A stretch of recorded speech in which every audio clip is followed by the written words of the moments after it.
मेरे को तो +70 का एरर मिला था। +70 का एरर मिल गया?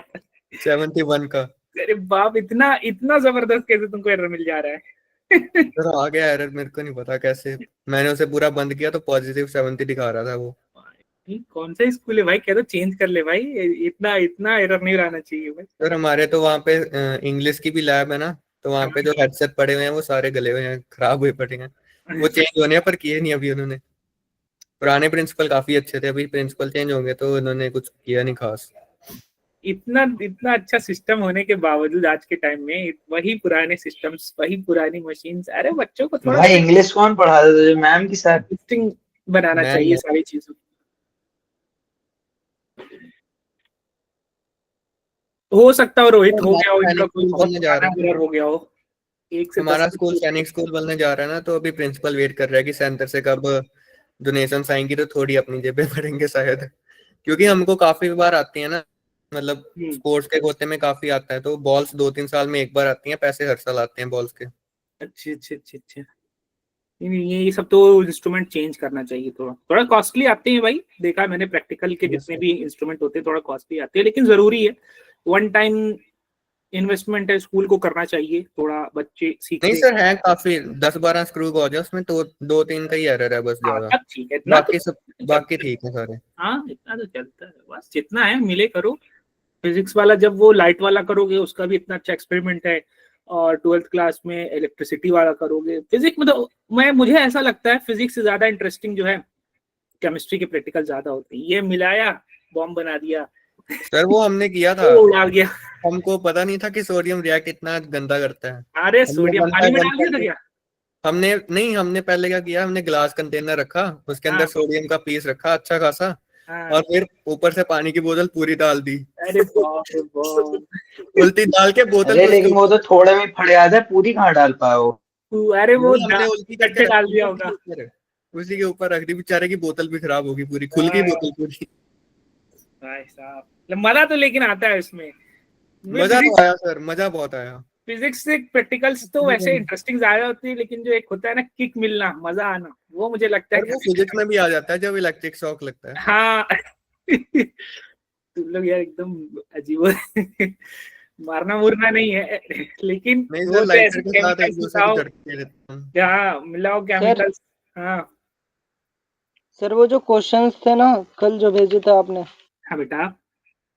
Good evening sir sir. उसमें से मुझे 2-3 में डाउट है। अच्छा बिल्कुल, अभी पूछ लेना तुम, बिल्कुल। चलो आज की क्लास एक्सक्यूज स्टार्ट मी सर। करते हैं। हाँ बेटा। सर हमारे ना स्कूल में लास्ट वाले 4-5 चैप्टर सर ने कटवा दिए, तो उनमें से कोई टॉपिक इम्पोर्टेंट तो नहीं है कि जो पिछले वाले चैप्टर्स में यूज हो रहा हो? लास्ट के जो चैप्टर्स हैं उसका कोई इंपॉर्टेंस पिछले वाले चैप्टर्स में नहीं। लास्ट में आपका वेव होगा और मैकेनिकल प्रॉपर्टीज। ऑस्किलेशंस, वेव्स, ये वाले चैप्टर कटवा हाँ दिए सर। नहीं, उसका कोई इधर कोई यूज नहीं है, इसका उधर यूज जरूर है। तो जो बुक 12th में? बनाई गई है आपकी, हाँ उसमें आपको कोई इशू नहीं होगा। जो आपकी बुक बनाई गई है वो शुरू की जो यूज होने वाली चीजें हैं उधर के, वो आपको शुरू में सिखाए गए हैं, फिर वो बाद में यूज होंगे। कोई सर ऐसी हमें चीज रोटेशन नहीं तो करवाया सर जाता, ऐसे रोटेशन और वेव एंड ऑक्सीलेशन कट कर दिया, तो उसके अंदर कोई होगा तो नहीं फिर बाकी चैप्टर से थोड़ा। नहीं, कोई नहीं, रोटेशन का कोई यूज नहीं है, ऑसिलेशन का कोई यूज नहीं है, इधर उधर से कुछ खास ऐसा। रोटेशन का कुछ यूज आ सकता है कोई स्पेसिफिक क्वेश्चन में, जनरल कोई भी यूज इसका नहीं है। सर कौन कोई से भी, चैप्टर पे आ सकता है? जैसे रोटेशन में सेंटर ऑफ मास भी पढ़ाया जाता है ना, तो उसका हो सकता हो कुछ इस टाइप का क्वेश्चन आ जाए, लेकिन पर इतना हाई लेवल क्वेश्चन नहीं आएगा इतना हाई फिर। लेवल आता नहीं, तो आपको कोई यूज नहीं। हाँ बाकी वेक्टर्स हर जगह यूज होने वाला है, आपके इक्वेशंस ऑफ मोशंस हर जगह यूज होने वाले हैं, एनएलएम हर जगह यूज होने वाला है, वर्क पावर एनर्जी का भी उतना ज्यादा यूज नहीं होगा। लेकिन जो शुरू के अभी जो आपके चैप्टर्स चल रहे हैं उसका यूज आ ही जाता है। प्रोजेक्टाइल मोशन का भी थोड़ा बहुत आ सकता है, रिलेटिव मोशन का तो आता ही रहता है। ये वाली चीजें आपकी आती रहती हैं जो आपको अभी पढ़ाई जा रही है। ये आपके बेसिक्स पढ़ाए जा रहे हैं, आपको सिखाया जा रहा है कि कैसे शुरुआत में आपको पढ़ना है। चलिए शुरू करते हैं हम आज की class. My name is Mohammad Noman, I am your physics teacher, और आज हम पढ़ेंगे न्यूटन्स लॉज ऑफ मोशन का लेक्चर नंबर 3। आज का टॉपिक तो होगा हमारा कंस्ट्रेंट सर मोशन पढ़ेंगे। हाँ बेटा। सर मैं ये पूछ रहा था कि वो जो लामीस थ्योरम थी उसके अंदर 3 फोर्सेस एक्ट कर रहे थे, बिल्कुल। तो वो टुवर्ड्स द बॉडी करेंगे या अवे फ्रॉम द बॉडी करेंगे? तीन फोर्सेस जो लग रही हैं वो टुवर्ड्स भी हो सकते हैं और वो अवे फ्रॉम द बॉडी भी हो सकते हैं। ठीक है, 3 फोर्सेस जो लग रहे हैं। मतलब जरूरी नहीं है कि तीनों टूवर्ड्स हो या तीनों अवे फ्रॉम द बॉडी हो। नहीं, जरूरी नहीं है। ऐसा ओके कोई सर सर। स्कूल में कहाँ से क्वेश्चन आ सकते हैं, उसमें से कौन कौन सी बुक करनी चाहिए? स्कूल में तो सबसे ज्यादा इंपॉर्टेंट आपका एनसीईआरटी है। एनसीईआरटी के सारे क्वेश्चंस नहीं करो, एनसीईआरटी के जो बेसिक एंड इजी वाले क्वेश्चंस हैं, जो एवरेज वाले क्वेश्चंस है वो करो। कुछ क्वेश्चंस ऐसे हैं जो अप टू द पार बहुत ही डिफिकल्ट हो जाते हैं सब्जेक्टिव लिहाज से, वो नहीं करना है। जो लास्ट के जो क्वेश्चंस रहते हैं, शुरू के जितने क्वेश्चंस है वो सारे के सारे आप एनसीईआरटी कर लो, और कोई एक गाइड बुक पढ़ लो, पकड़ लो। यहाँ आपकी मॉड्यूल नहीं पकड़ना, कोई भी एक गाइड बुक पकड़ लो, उसके कुछ क्वेश्चंस लगा लो जो बेसिक क्वेश्चंस। ऐसे सिंपल क्वेश्चंस पूछ लिया कि भाई न्यूमेरिकल्स की बात कर रहा हूँ कि ऐसे एक ऑब्जेक्ट रखा है, एक ऐसे ब्लॉक है, इसमें एक ऐसे पुली लगाया गया है, दूसरा ब्लॉक ऐसे है, इस टाइप के क्वेश्चंस आ जाएंगे। या आपको पूछ लिया जाएगा भाई कंजर्वेशन ऑफ मोमेंटम का जो रिलेशन है उसको जरा आप डिराइव करके दिखा दो। या आपको पूछ लिया जाएगा जो एंगुलर मोमेंटम है वो कैसे कांस्टेंट रहेगा, तो कैसे आप एंगुलर मोमेंटम अगर कांस्टेंट होगा, एल जो होगा वो कांस्टेंट होगा, तब क्या कंडीशन होगी, ये इसका डिराइव करके दिखा दो। ठीक है, ये वाली चीजें आ जाएंगी। या केटीजी में से कुछ पूछ लिया भाई, या थर्मोडायनेमिक्स में से कुछ ऐसा पूछ लिया कि भाई ये जो है पीवी ग्राफ है आपका, पीवी ग्राफ में आपका फॉर्मूला जो डिराइव हो करके आता है आइसोथर्मल पे जो आपका फॉर्मूला डिराइव हो करके आता है वर्क का, वो कैसे होगा, डिराइव करके दिखा दो, ये चीज। या कुछ सर, ये इससे सारे क्वेश्चन आए थे हाँ, स्कूल में। क्या बेटा? सर ये वाले सारे क्वेश्चन आपने जो अभी बताए हैं वो सारे हाफ ईयरली में आए थे। अच्छा, हाफ ईयरली में आए थे। थर्मोडायनेमिक्स हाफ ईयरली में आया था आपका? थर्मोनी एनएलएम और एंगुलर मोमेंटम हाँ, वाला। एनएलएम एंड एंगुलर मोमेंटम तो थर्मो इसका हाफ ईयरली का पार्ट है। बाकी ये जो मैं बता रहा हूँ वो अदर हाफ का पार्ट है। तो इस टाइप के क्वेश्चन आएंगे। या आपको कोई क्वेश्चन ऐसे पूछ सकता है कि आपका बैंकिंग का क्वेश्चन पूछ सकता है। ठीक है, कि बैंकिंग है, एक गाड़ी है या एक कार है और वो बैंकिंग पे आ रही है, तो tan theta is equals to v square upon rg, ये कैसे आएगा। ठीक है, इसका वैसे इतना ज्यादा तो नहीं पूछता है, जनरली आपको पूछेगा वो बेसिक न्यूमेरिकल्स, थोड़ा सा एवरेज न्यूमेरिकल्स पूछता है, और कुछ एक ऐसे फेमस थ्योरेटिकल पार्ट्स होते हैं वो पूछ लेता है। तो बहुत ज्यादा से नहीं। सर नीट के क्वेश्चंस डालते हैं क्योंकि उसमें क्वेश्चन पेपर था ना, उसके पीछे प्रिंटिंग हो रखी थी, नीट 1995 का क्वेश्चन है ये। हाँ, तो नीट 1995 के क्वेश्चन जितना तुम पीछे जाओगे ना बेटा, वो और बेसिक एंड इजी होते जाएंगे, बहुत इजी होते जाएंगे। सर हाँ, सर सेंटर ऑफ मास करा दिया? नहीं बेटा, जब रोटेशन मोशन में आएंगे तो सेंटर ऑफ मास करेंगे। सेंटर ऑफ मास से भी अच्छे क्वेश्चन आ जाते हैं। अच्छे का मतलब एवरेज क्वेश्चन आ जाते हैं। ठीक है, कि भाई ऐसे ये चैप्टर में से क्या क्या सकता है क्या बेटा? सर? बल्क मैटर वाले चैप्टर से, बल्क मॉड्यूलस वाले चैप्टर से जो बल्क Yes, आता है, जिसमें मैकेनिकल प्रॉपर्टीज ऑफ सॉलिड की बात आती है। Yes sir. हाँ, मैकेनिकल प्रॉपर्टीज ऑफ सॉलिड में से कोई बहुत ज्यादा मुश्किल नहीं क्वेश्चन पूछता है जनरली। सर, आप हाँ हाइड्रोडायनेमिक्स में से क्या सकता है? हाँ, फ्लूइड में से आ सकता है, फ्लूइड में से क्वेश्चन आ सकता है, वो कॉन्टिन्यूटी का इक्वेशन आ सकता है कि A1 V1 वाली बात। और सर कॉलिजन और लीनियर मोमेंटम कॉलिजन से कॉन्टिन्यूटी का इक्वेशन आ जाएगा A1 V1 is equals to A2 V2। तो रहेगा बहुत इजी, पर घुमा के ऐसे सवाल पूछेगा कि लगेगा बहुत मुश्किल है, तो तुमको घबराना नहीं है। हमेशा आपको यही सिखाया है, जो जो डेटा दिया गया है वो ध्यान से निकाल के लिख लो, और जो कोई की कॉन्सेप्ट है वो पहले लिख लो कि ये की कॉन्सेप्ट लगेगा, और लगाते जाओ, धीरे धीरे लगाते जाओ, क्लियर माइंड से लगाते जाओ, सब क्लियर हो जाएगा, आसानी हो जाएगी। या आपको एक रिलेशन ये भी आता है, हाइड्रोलिक रैम है कि खत्म हो गया, हाइड्रोलिक रैम का आता है क्वेश्चन है कि भैया इधर रख दिया हमने 10 किलोग्राम का बॉडी, इधर से 50 न्यूटन का फोर्स लगा रहे हैं, तो कितना पावर ट्रांसमिट होगा और कितना ये अपराइज करेगा और ये कितना डाउन राइज करेगा। बबल वाला क्वेश्चन आ जाता है कि भाई बबल है वो एक्सपैंड कर गया तो कितना सरफेस एनर्जी है, वो सारी चीजें इसमें आ जाती हैं। तो बहुत ज्यादा मुश्किल नहीं आएगा, बेसिक ही जो चीजें बताएंगे। अच्छा ठीक है बेटा, ठीक है बेटा, चलो। सर जो आप डीपीपी भेजते हैं उसके जो सॉल्यूशन है वो नहीं भेजते आप? बिल्कुल भेजता हूँ, देखा करो। हाँ बेटा कर रहा हूँ, जरूर कर रहा हूँ। गुड, चलो आज हम पढ़ेंगे कंस्ट्रेंट मोशन, और आज हम पढ़ेंगे स्प्रिंग के बारे में, और आज हम पढ़ेंगे इसका क्या नाम है हाइड्रोलिक प्रेस वाला जो है बेटा, वो आइडियल गैस के ऊपर एप्लीकेबल है कि हर एक गैस आइडियल फ्लूइड के ऊपर एप्लीकेबल है? आइडियल फ्लूइड जो आपका वाटर है उस पे। Okay sir. उस पे वाटर का जो आपका फ्लूइड है, स्टैंडर्ड फ्लूइड। रिकॉल कॉन्सेप्ट में बात करूं तो मैंने आपको एक्सेलरेशन बढ़ाया था इन एनएलएम में, एक्सेलरेशन इन एनएलएम पढ़ाया था। उसमें आपको सबसे पहले स्टेप क्या करना होता था भाई, एफबीडी बनाना होता था, ठीक है। उसके बाद आपको दूसरा स्टेप क्या करना होता था, इक्वेशन बनाना होता था। उसके बाद तीसरा स्टेप क्या करना होता था, अगर आपको गिवन है एक्सेलरेशन दैट्स फाइन, ठीक है, या तो गिवन एक्सेलरेशन बता दिया है कि इस डायरेक्शन में, दैट्स फाइन, नहीं तो आपको अज्यूम करना होता था कि ये एक्सेलरेशन इस साइड में। और स्टेप 4 में आपको क्या करना होता था, सॉल्व करना होता था इक्वेशन, जिससे आपके एक्सेलरेशन निकल जाता था, जिससे आपका टेंशन निकल जाता था, ठीक है, ये क्वांटिटीज आपकी निकल जाती थी, एक्सेलरेशन निकल जाता था, टेंशन निकल जाता था। ये आप रिकॉल कॉन्सेप्ट में किया करते। रिकॉल टेस्ट में अगर मैं आपको कोई क्वेश्चन दे दूं कुछ इस तरीके से कि एक बॉडी है, चलो एक बॉडी है कुछ इस तरीके से कनेक्टेड है, और यहाँ पर एक पुली है, यहाँ पर एक टेंशन टी है, जिस बॉडी का मास जो है 4 किलोग्राम है और वो 30 डिग्री के इंक्लाइंड प्लेन पर रखी है। तो आपको बताना है कि अगर ये इक्विलिब्रियम में है, अगर ये इक्विलिब्रियम में है तो आपको बताना है क्या बात हो रही है ये सब। सर चैट बंद कर दो। यस सर, चैट बंद ही कर दो आप। रोहित, ये ध्रुव, सर बेटा तुम होश में हो, तुम क्या क्या बातें कर रहे हो? सर ये रोहित और सर ये रोहित एकम ये सब देखिए ना सर, कैसे कैसे मतलब जो वो है स्पैम तो कर रहा है ना, स्पैम तो कर रहा है, तो हमने कहा कर दिया तो अरे सर ने कह दिया।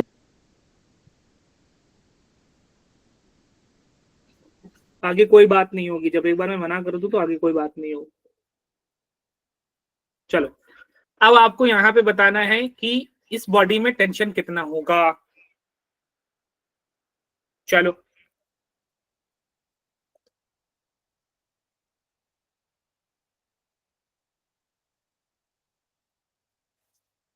हाँ बताओ। 40 न्यूटन।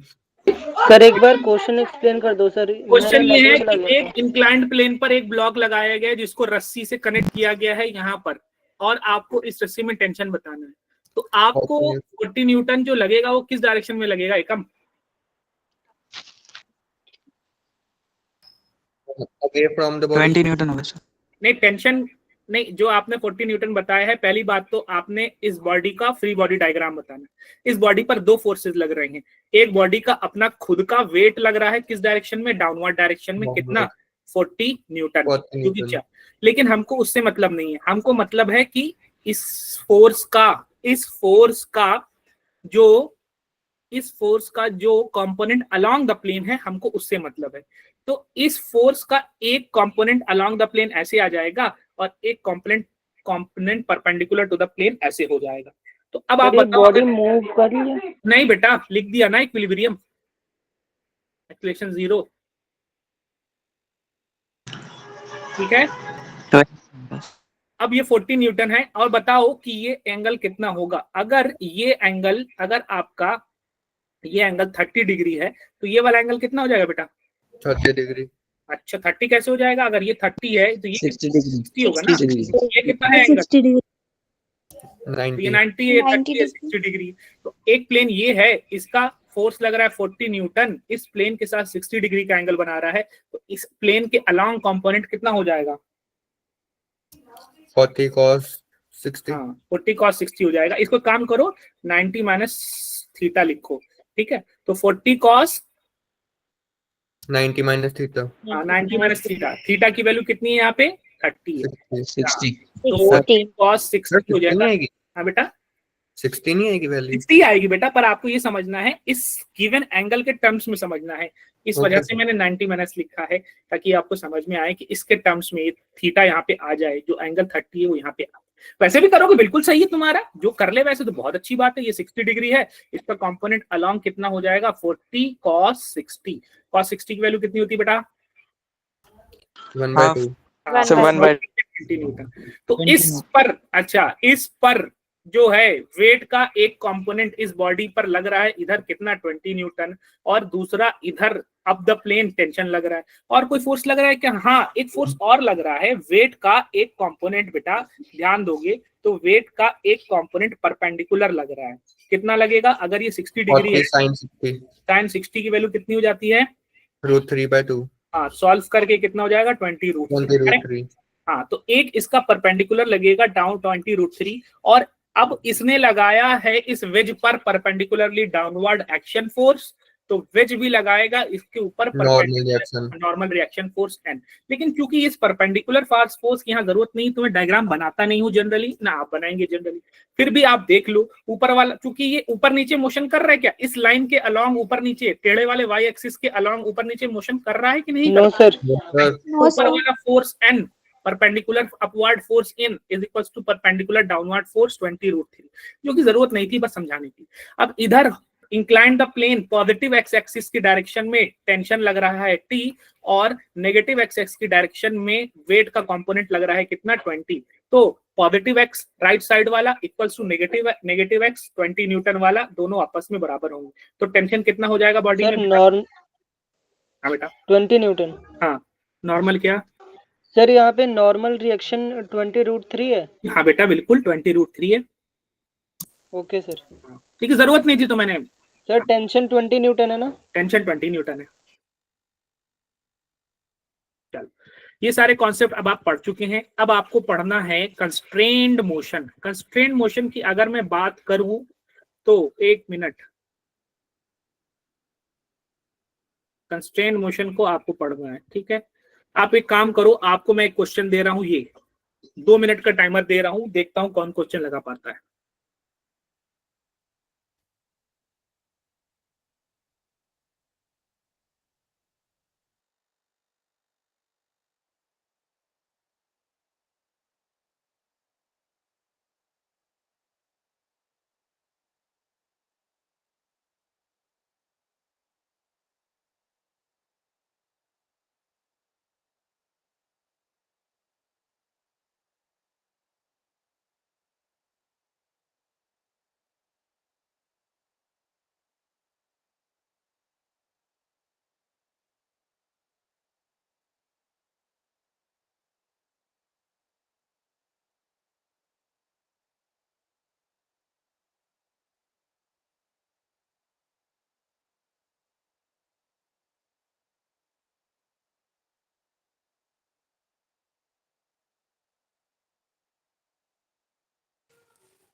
सब बी।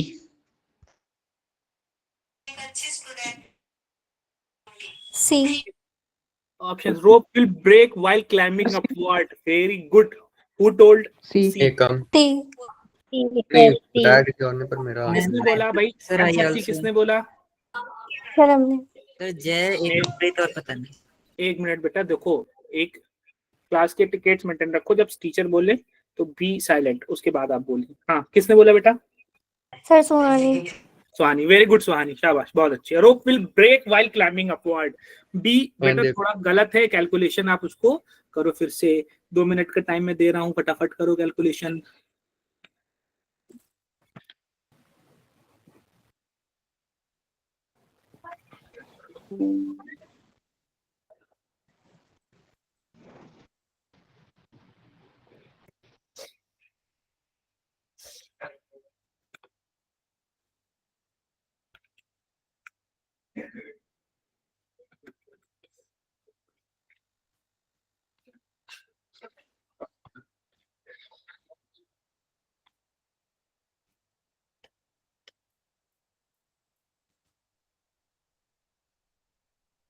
आ गया सर। आ गया? Yes sir. देखो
चलो वेरी गुड, कैसे किया?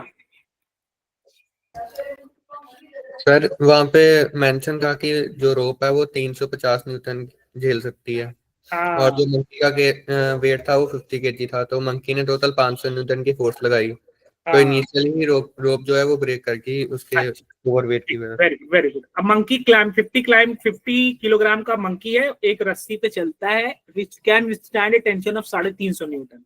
If monkey initially climbs down with an acceleration of 4, तो भैया एक ये रोप है, इस रोप पर एक ये मंकी है, ठीक है, और ये मंकी जो है डाउन की तरफ जा रहा है, इसका जो एक्सेलरेशन नेट एक्सेलरेशन है वो नीचे की तरफ 4 मीटर पर सेकंड स्क्वायर। अब ये क्या करेगा, मंकी जो है जब ये मूव करेगा नीचे की तरफ जाएगा तो रस्सी को खींचते हुए मूव करेगा, तो रस्सी पे लगाएगा नीचे की तरफ और रस्सी इसके ऊपर लगाएगी टेंशन ऊपर की तरफ, और इसका अपना खुद का वेट कितना होगा भैया, क्योंकि 50 किलोग्राम इसका मास है तो नीचे की तरफ वेट कितना हो जाएगा बेटा, 500 न्यूटन। अब चूंकि डाउनवर्ड मोशन हो रहा है तो डाउनवर्ड को ज्यादा मानते हुए पहले लिखा, क्योंकि टेंशन अपोजिट में है तो -T is equals to net force mass into net acceleration. Mass नंकी का 550 है और नेट एक्सेलरेशन कितना है 4 है, तो यहां से हमने सॉल्व कर लिया, तो 500 और ये कितना हो जाएगा -200 is equals to tension T आ जाएगा कितना 300 न्यूटन। तो जब वो डाउनवर्ड मोशन कर रहा है 300 न्यूटन का वो है एक्सेलरेशन है।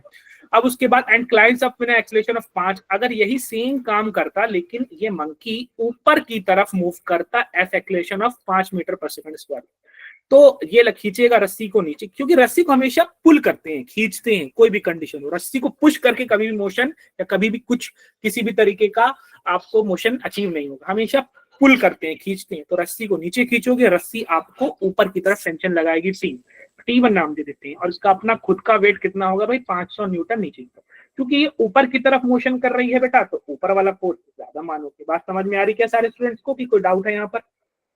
क्लियर है सर। ऊपर की तरफ वाला ज्यादा मान के नीचे की तरफ वाला कम मान करके अपोजिट में is equals to net force. Mass कितना है 50 और नेट एक्सेलरेशन कितना है 5, तो T1 यहाँ से कितना हो जाएगा सॉल्व होकर तो 750 न्यूटन हो जाएगा।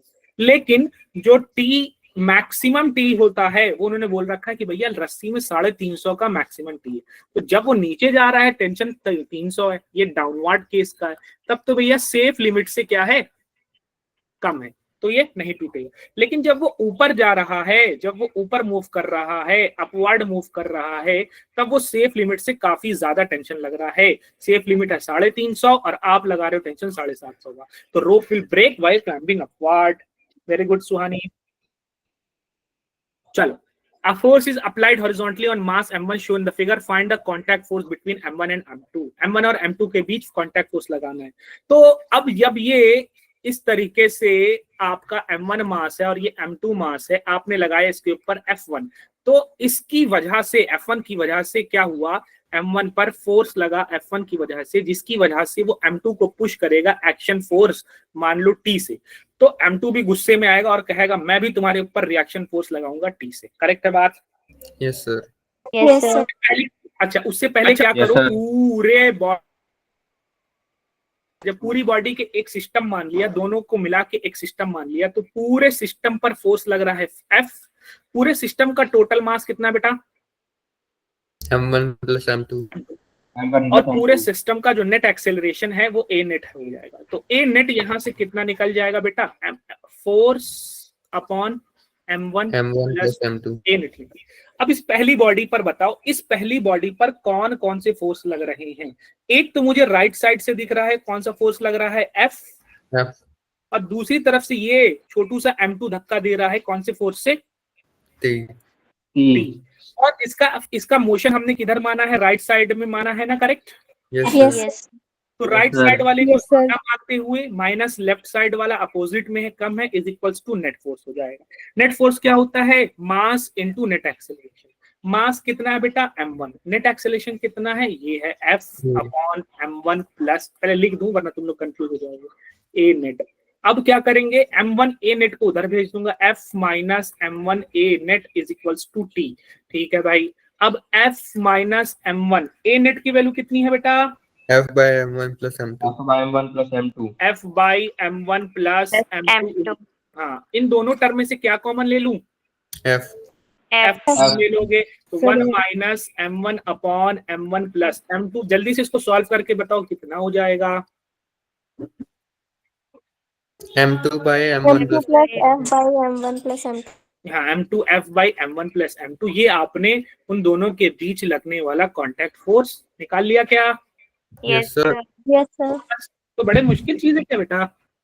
No sir। No, अब ये क्वेश्चन लगा दो, एक 5 किलोग्राम का बॉडी है, उसमें 2 किलोग्राम की रस्सी है अटैच है, और उससे नीचे 3 किलोग्राम का बॉडी सस्पेंड है रस्सी। पूरा सिस्टम को उठा के पूरा सिस्टम ऊपर की तरफ जा रहा है, कितने एक्सेलरेशन से? 2 मीटर पर सेकंड स्क्वायर एक्सेलरेशन से। ठीक है, आपको F नॉट लगाना। तो इस पूरे सिस्टम पर फोर्स कितना लग रहा है? F not. F। पूरे सिस्टम का मास कितना हो जाएगा? 10। पूरे सिस्टम का एक्सेलरेशन कितना है? 2 meter per second square. 20 F Newton. Value कितनी हो गई बेटा? 20 Newton. 20 Newton. What is the net force on the रोप? इस रोप पर नेट फोर्स कितना है? चलो रोप पर देख लेते हैं। ठीक है, रोप पर, हाँ बेटा चलो। अब इस रोप पर जो होगा टेंशन लगेगा, और ये टेंशन रोप पर लगेगा। यहाँ पर हम बात कर रहे हैं, यहाँ पर रोप पर टेंशन लगेगा। What is the net force on the rope? Rope पर हम यहाँ पर बात करेंगे। सर यहाँ पर मासलेस रोप नहीं है ना? नहीं, यहाँ पर रोप जो है वो मासलेस नहीं है, लेकिन मैंने तुमको मासलेस तो बताया नहीं, लेकिन चलो फिर भी देख सकते हैं। सर यहाँ पे किसी क्वेश्चन में एक्सप्लेन कर देना मासलेस वाला फिर, क्योंकि आपने बताया नहीं है। हाँ ठीक है।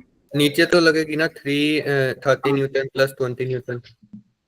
हाँ, इस क्वेश्चन को अभी मैं होल्ड कर रहा हूँ क्योंकि मैंने अभी मास्टर्स वाला शुरू नहीं किया है। अभी बताऊंगा तो इशू हो जाएगा। इतने पार्ट को मैं बताऊंगा, लेकिन अभी नहीं, वरना सब मिस हो जाएगा। अब उसके बाद ये क्वेश्चन आप लगा चुके हो, उसके बाद ये भी क्वेश्चन आप लोगों ने लगा लिया था क्या ये क्वेश्चन? Yes sir. Yes, ये क्वेश्चन भी लगा ही लिया था आई गेस। no, sir. चलो ये लगा लेना। ये किस पे लगेगा? लगा लोगे ना ये वाला, कि इसमें Yes, बताना पड़ेगा? नहीं हो पाएगा क्या ये वाला? सर हो जाएगा। बेटा सर अगर एक बॉडी है, उसके नीचे एक रस्सी स्ट्रिंग है और उसके नीचे कोई मास नहीं बांधा है, तो उसमें कुछ टेंशन लगेगा? नहीं, नो टेंशन। इसको बोलते हैं रोप इज स्लैक। ठीक है, और अगर इसमें मैंने ऐसे कोई चीज सर नीचे की तरफ, मतलब अवे फ्रॉम द ये बॉडी, नीचे की तरफ, यहाँ पे टेंशन ही नहीं लगेगा। नो टेंशन, इस केस में टेंशन ही नहीं लगेगा। रस्सी में कुछ और जुड़ा है क्या यहाँ पे? No sir. हाँ, तो यहाँ पे टेंशन ही नहीं है। जब टेंशन नहीं है तो चाहे नीचे की तरफ क्या बात कर रहे हो, चाहे ऊपर की तरफ क्या बात कर रहे हो, जब है ही नहीं टेंशन तो किसी तरफ नहीं है। ये हमारा हाल होता है एग्जाम्स के बाद। और अगर मैं यहाँ पर इसमें कोई मास बांध देता हूँ M2 M1 के साथ, अब ये जो कंडीशन है इसको बोलते हैं टॉट। तनी हुई रस्सी को टॉट बोलते हैं, लूज रस्सी को स्लैग बोलते हैं। TAUT टॉट, बस नाम है, कोई बहुत बड़ी चीज। तो अब यहाँ पर इस पॉइंट पर जो टेंशन लगेगा away from the body T, और इस पॉइंट पर टेंशन जो लगेगा away from the body T। Correct है बात? Yes sir. चलो, इस क्वेश्चन में आपको मैं हिंट दे रहा हूँ, ये होमवर्क है आप लोगों के लिए। क्या करना है, इन्होंने बोला है कि इसको रस्सी को 2 के एक्सेलरेशन से खींचा जा रहा है इधर। तो जब ये रस्सी इस साइड से 2 के एक्सेलरेशन से नीचे खींची जाएगी ना, तो ये पूरा का पूरा सिस्टम किधर जाएगा, ऊपर की तरफ। कितने से एक्सेलरेशन से, 2 के एक्सेलरेशन। ऐसा थोड़ा ना होगा कि भैया ट्रेन का एक हिस्सा 2 के एक्सेलरेशन से चल रहा है, B1 कोच, और AC वाला कोच जो है ज्यादा स्पीड से चल रहा है। नहीं, सभी की स्पीड सेम होती है, सभी का एक्सेलरेशन सेम होता है जब सब कनेक्टेड है। तो ये आपका क्या कहलाएगा, नेट एक्सेलरेशन कहलाएगा। बस अब इस पे बताओ कौन कौन से फोर्स लग रहे हैं M3 पे। एक तो डाउनवर्ड लगेगा ना, यस सर। उसका वेट मास 10 है तो कितना हो जाएगा, 100 न्यूटन। 100 न्यूटन। एक उसके ऊपर ये कौन सा टेंशन लग रहा है, T3। और इनका जो इक्वेशन बनेगी बताओ, क्योंकि ऊपर मोशन हो रहा है तो उस हिसाब से T3 minus 100 equal 20 equal to 10 into 2 metre पर। तो सॉल्व करो जल्दी से, बताओ कितना हो गया। 120 equal 120 120 न्यूटन। हाँ, अब इस पे बताओ। देखो यहाँ पे तुम लोग गलती क्या करोगे, अरे हमने तो फोर्स उसका खुद का वेट लगाया नहीं, ये बहुत गलती करोगे। तो सबसे पहले वेट ही लगा लो, उसका खुद का वेट डाउनवर्ड कितना हो जाएगा, अगर 60 न्यूटन। 60 न्यूटन।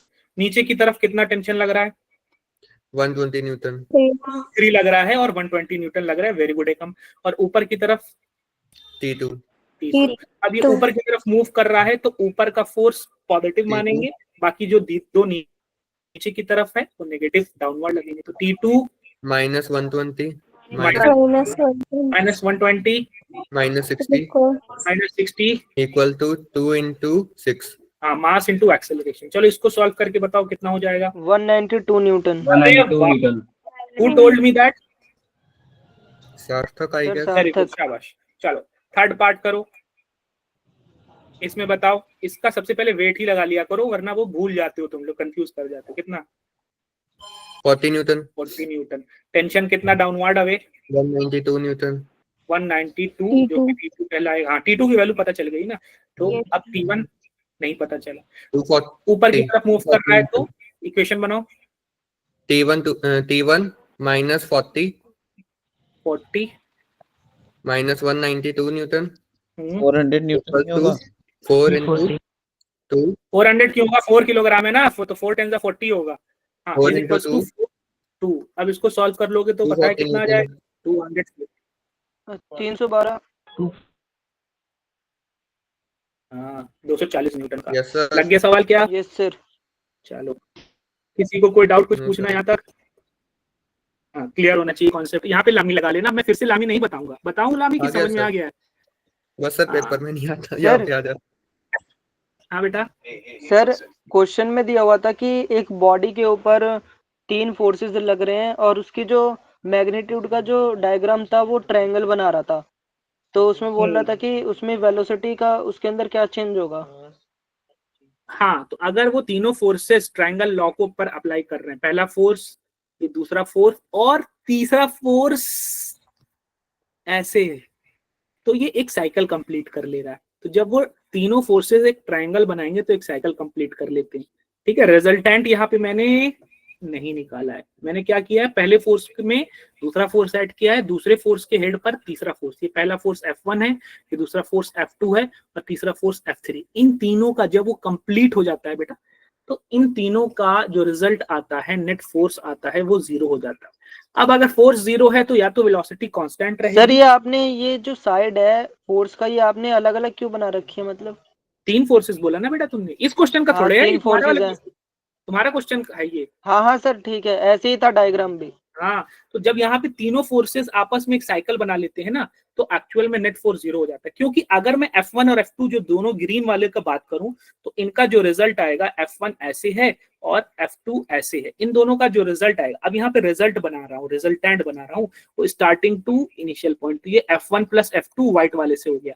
अब जो रिजल्ट वाला फोर्स है F1 + F2, उसमें तीसरा वाला F3 फोर्स आप ऐड करोगे, जिसको मैंने ब्लू वाले येलो वाले से बनाया था। तो इसके हेड पर तीसरा फोर्स F3 में कनेक्ट करूंगा, तो ये इसके हेड पर F3 आ जाएगा। अब स्टार्टिंग पॉइंट ये था और एंड पॉइंट ये है। स्टार्टिंग से एंड पॉइंट की बात करूं तो एक पॉइंट बनेगा, और पॉइंट का मतलब होता है नेट फोर्स क्या हो जाता है, 0 हो जाता है। नहीं समझ में आई बात क्या? आगे सर। हाँ, अगर ये थोड़ा सा कम होता, ऐसे होता F1 + F2 व्हाइट वाला ऐसे होता, ठीक है बेटा, ध्यान दो, ये वेक्टर्स ऐसे लगाते हैं, ये F1 प्लस F2 ऐसे होता, और अगर F3 थोड़ा सा कम होता, वैल्यू उसकी थोड़ी कम होती बेटा, तो जो कि येलो वाला कुछ ऐसा है, एक मिनट, येलो वाला अगर वो कम होता है तो ये F3 फोर्स है, F3 फोर्स का टेल मैं F1 प्लस F2 के हेड पे जोड़ूंगा तो वो यहाँ से यहाँ तक जाता F3 होता। अब ये स्टार्टिंग पॉइंट जो पहले वेक्टर का है और ये एंड पॉइंट दूसरे वेक्टर का है, तब ये बन जाता कहाँ से कहाँ तक, ऐसे यहाँ से यहाँ तक, ये फाइनल नेट फोर्स आ जाता। ये पॉइंट वाला क्या बताया? ये पॉइंट यही तो समझा रहा हूँ तुमको, ये मैंने क्या समझाया, जितना वेक्टर लंबा उतना ज्यादा पावरफुल। हाँ, जितना ज्यादा लंबा उतना पावरफुल। अब पॉइंट वाला क्या समझा रहा हूँ, अगर पॉइंट नहीं होता तो क्या होता, F1 प्लस F2 ऐसे बनाता राइट साइड में अपवर्ड, और उसके हाँ बेटा सर मेरा नेटवर्क चला गया था सर, क्या बताया अभी आपने? मैंने बोला कि अगर F1 प्लस F2 का जो एडिशन वेक्टर आया है वो ऐसे मैंने बना दिया है राइट साइड में अपवर्ड नॉर्थ ईस्ट डायरेक्शन में, और F3 अगर छोटा होता, इफ स्मॉल अगर छोटा होता कुछ इस तरीके से, तो F1 प्लस F2 वेक्टर के हेड पर इस F3 वेक्टर का टेल जोड़ता तो इस तरीके से डायग्राम बनता। करेक्ट? Yes sir. अब जो स्टार्टिंग पॉइंट था पहले वेक्टर का और जो एंड पॉइंट है दूसरे वेक्टर का जोड़ दिया मैंने। करेक्ट? Yes sir. लेकिन अगर ये पूरा, अगर ये F3 और बड़ा कर दूं मैं, अगर मैं F3 और बड़ा कर दूं तो F3 अगर मैं और बड़ा कर दूं बेटा, अगर मैं F3 को और बड़ा कर दूं तो ये यहां पहुंच जाएगा। ठीक है, तो जो ग्रीन वेक्टर बन रहा था रिजल्ट, F रिजल्ट बन रहा था, और छोटा हो जाएगा। सही है? Yes sir. और बड़ा करूंगा और छोटा हो जाएगा, और बड़ा करूंगा और छोटा हो जाएगा, और जब बिल्कुल इसके एंड पॉइंट तक पहुंच जाएगा तो रिजल्टेंट वेक्टर क्या बनेगा, एक लाइन बनेगा कि एक पॉइंट बन जाएगा?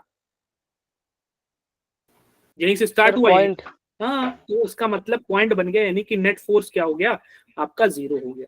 वही चीज यहाँ पे हो रही है कि इस F1 वेक्टर को देखो, इस F2 वेक्टर को देखो, इन दोनों का रिजल्टेंट कुछ ऐसे आएगा, इन दोनों का जो रिजल्ट आएगा वो व्हाइट वाला आएगा, कुछ ऐसे आएगा, और इस व्हाइट वाले पे मैंने इस F3 को जोड़ दिया, तो जो कि पॉइंट के पॉइंट जस्ट अपोजिट में मिल रहे हैं, तो नेट फोर्स कितना हो जाएगा बेटा? 0। सर क्या डायग्राम में ये जो F3 वाला फोर्स है ये मतलब इससे छोटा भी दे सकता है? इससे छोटा भी दे सकता है, हो सकता है बिल्कुल छोटा हो। Okay sir.